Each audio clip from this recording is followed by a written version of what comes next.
नमस्कार, आप देख रहे हैं 4 टीवी और आपके साथ मैं हूं प्रियंका सिंह। हमारे इस खास बुलेटिन में आप सभी का एक बार फिर से बेहद स्वागत है और बुलेटिन की शुरुआत अहम खबर के साथ करेंगे।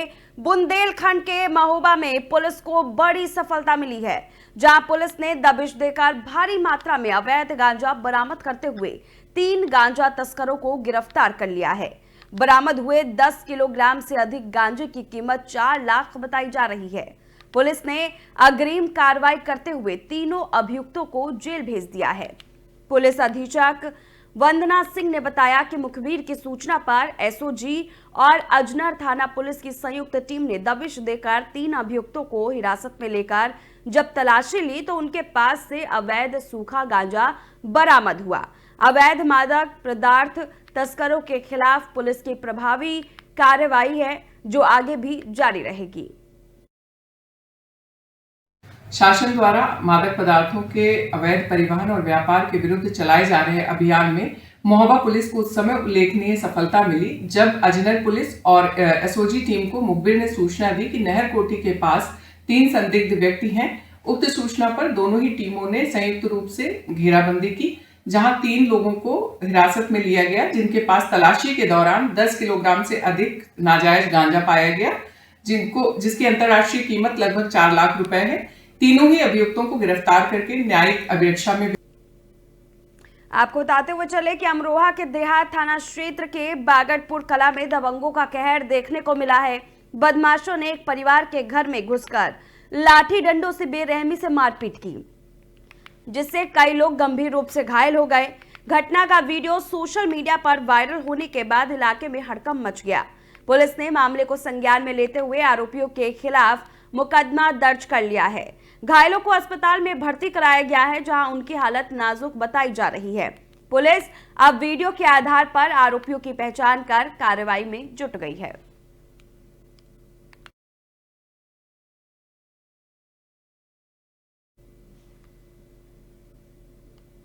चलिए आगे बढ़ते हैं। महाकुंभ 2025 को लेकर फतेहपुर पुलिस प्रशासन ने कानपुर प्रयागराज हाईवे पर सुरक्षा व्यवस्था को मजबूत कर दिया है। जिले से गुजरने वाले श्रद्धालुओं की सुरक्षित यात्रा सुनिश्चित करने के लिए कई अहम कदम उठाए गए हैं, जहां पुलिसकर्मी वाहनों और यात्रियों की सघन जांच कर रहे हैं। संदिग्ध व्यक्तियों की पूरी जांच के बाद ही उन्हें आगे जाने दिया जा रहा है। महाकुंभ में जाने वाले श्रद्धालुओं को जाम से बचाने के लिए भारी वाहनों के लिए विशेष रूट डायवर्जन किया गया है। चेकिंग के दौरान 269 वाहनों का चालान और 29 वाहन सीज किया गया, जिसमें से 16 वाहनों के खिलाफ मुकदमा दर्ज कर कार्रवाई शुरू कर दी गई।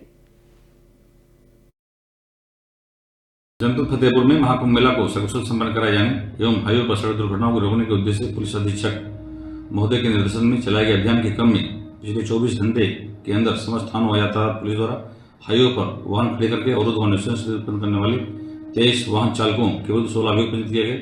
269 वाहनों का चालान किया गया। 29 वाहनों को सीज किया गया। पुलिस की यह कार्रवाई अनवरत जारी रहेगी।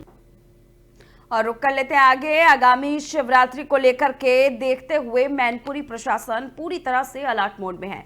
प्रशासन ने सुरक्षा की तैयारी शुरू कर दी है। आकस्मिक परिस्थिति, दंगा और बलवा से निपटने के लिए पुलिस मुस्तैद है। सीओ सिटी संतोष कुमार ने कांवड़ियों का मनोबल बढ़ा दिया है, साथ ही कांवड़ियों को फूल माला पहनाकर उनका स्वागत भी किया। सीओ संतोष कुमार ने कांवड़ियों के जगह जगह पर पहुंचकर उनसे बातचीत भी की। मैनपुरी में शिवरात्रि के दिन जगह जगह पुलिस प्रशासन के पुख्ता इंतजाम देखने को मिले।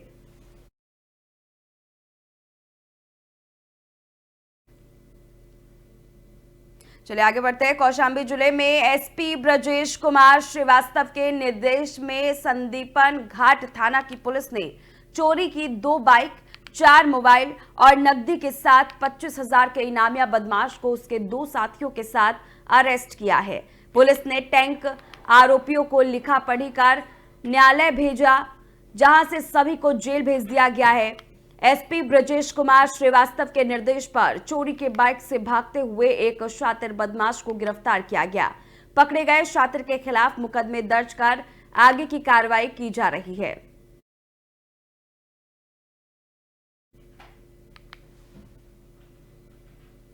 और वहीं हरदोई के पाली थाना क्षेत्र में सोमवार की रात को एक दर्दनाक सड़क हादसा हुआ है। मेघपुर पुलिया के पास भरखनी नगर मार्ग पर बताया जा रहा है कि बारात से जा रही कार की भूसे से भरी ट्रैक्टर ट्रॉली से टक्कर हो गई। हादसे में कार चालक कुलदीप मिश्रा की मौके पर ही मौत हो गई। कार में सवार 4 लोग गंभीर रूप से घायल बताए जा रहे हैं।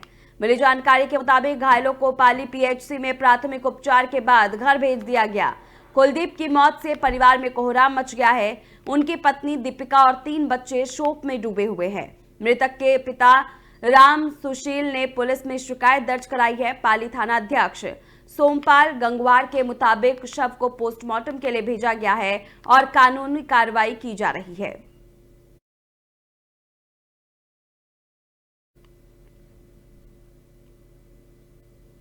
और इसी कड़ी में चलिए रुक कर लेते हैं एटा की तरफ। एटा जिले के कोतवाली नगर से 100 मीटर दूर एक झोपड़ी में संदिग्ध परिस्थितियों में आग लग गई।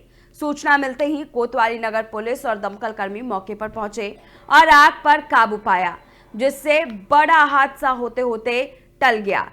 ये आग रामलीला मैदान के गेट के पास टूर एंड ट्रेवल्स के अस्थायी झोपड़ी में लगी। वहीं पास में अन्य अस्थायी झोपड़ियों का भी निर्माण था। कोतवाली नगर क्राइम इंस्पेक्टर ने बताया है कि सैनिक पड़ाव में बस संचालकों द्वारा अवैध रूप से झोपड़ियां बनाकर बसों का संचालन किया जाता है। सेना के जवान समय समय पर इन्हें हटाते हैं, लेकिन कुछ समय बाद ये फिर यहीं बस जाते हैं। इसी क्रम में रात के समय अस्थायी झोपड़ी में आग लग गई।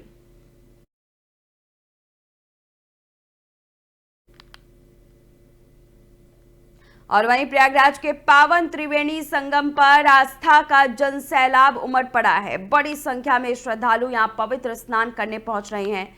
संगम तट पर भक्तों की भीड़ लगातार बढ़ती जा रही है।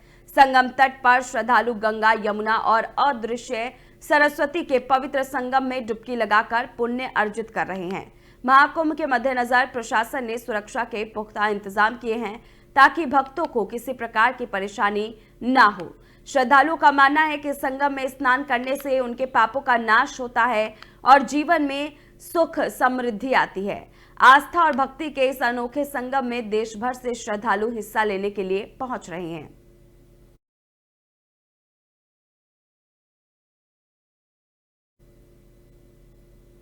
चलिए आगे रुक करते हैं सोनभद्र की ओर। सोनभद्र में पुलिस को बड़ी सफलता मिली है। रॉबर्ट्सगंज कोतवाली क्षेत्र के सुकृत इलाके में पुलिस ने मुठभेड़ के बाद 25,000 के इनामी बदमाश विशाल उर्फ अगलू यादव को गिरफ्तार कर लिया है। बदमाश ट्रक लूट मामले से वांछित था और पुलिस को उसकी लंबे समय से तलाश थी। पुलिस के मुताबिक सोमवार रात सूचना मिली थी कि बदमाश सुकृत इलाके में किसी बड़ी वारदात को अंजाम देने की फिराक में है। सूचना पर रॉबर्ट्सगंज, चौपन और रामपुर बरकोनिया पुलिस की संयुक्त टीम ने इलाके की घेराबंदी की। खुद को घिरता देख बदमाश ने पुलिस पर फायरिंग शुरू कर दी।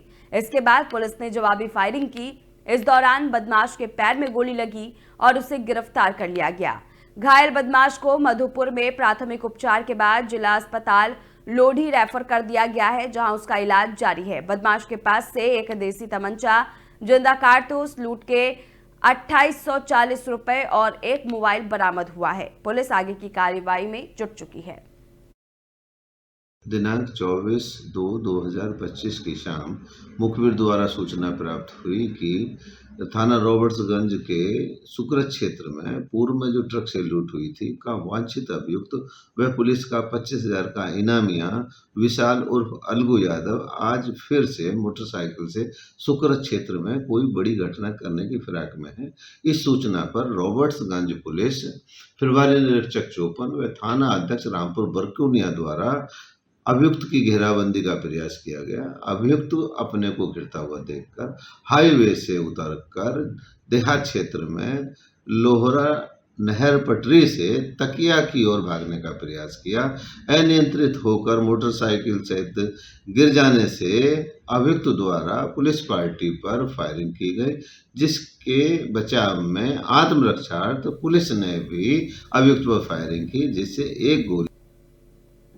उत्तर प्रदेश के एटा जिले से एक दर्दनाक सड़क हादसे की खबर भी सामने आ रही है। मजदूरी कर घर लौट रहे 4 मजदूरों को एक तेज रफ्तार ट्रैक्टर ने कुचल दिया, जिससे 3 मजदूरों की मौके पर ही मौत हो गई, जबकि एक गंभीर रूप से घायल बताया जा रहा है। यह हादसा थाना नया गांव क्षेत्र के तमरौरा मोड़ पर हुआ, जहां 4 मजदूर सड़क किनारे पैदल जा रहे थे। इसी दौरान एक तेज रफ्तार ट्रैक्टर ने उन्हें टक्कर मार दी। हादसे के बाद मौके पर चीख पुकार मच गई। स्थानीय लोग और पुलिस मौके पर पहुंचे।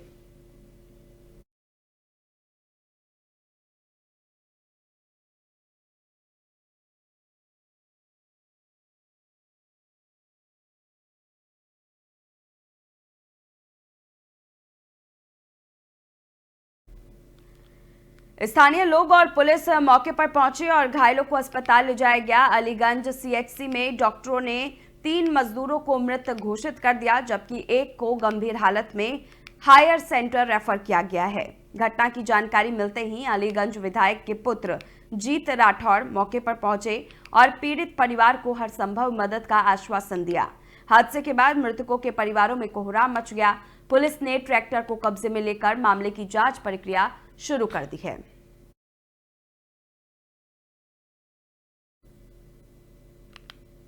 चलिए हरदोई की तरफ रुख करते हैं, जहां से एक अहम खबर सामने आ रही है। समाजवादी पार्टी नेता आजम खान के बेटे अब्दुल्ला आजम की आज जेल से रिहाई होने वाली है। वो पिछले करीब 17 महीनों से हरदोई जिला जेल में बंद थे। कोर्ट से जमानत मिलने के बावजूद डॉक्यूमेंट वेरिफिकेशन की प्रक्रिया के चलते उनकी रिहाई में देरी हो रही थी, लेकिन अब सभी औपचारिकताएं पूरी हो चुकी हैं। अब्दुल्ला आजम की रिहाई को लेकर उनके समर्थकों में खासा उत्साह देखने को मिल रहा है। आपको बताते हुए चले कि जेल के गेट के पास बड़ी संख्या में समर्थक जुटने लगे हैं। सुरक्षा व्यवस्था को देखते हुए पुलिस बल भी तैनात कर दिया गया है। गौरतलब है कि अब्दुल्ला आजम को कई मामलों में 17 महीने पहले जेल भेज दिया गया था। समाजवादी पार्टी लगातार उनके खिलाफ कार्रवाई को लेकर के एक राजनीतिक प्रेरित बता रही है। फिलहाल समर्थकों में जश्न का माहौल है और कुछ देर के बाद अब्दुल्ला आजम की रिहाई होने की संभावना भी है। तो फिलहाल इस खास बुलेटिन में बस इतना ही। रुकेंगे एक छोटे से ब्रेक के लिए। ब्रेक के उस पार खबरों का सिलसिला जारी है।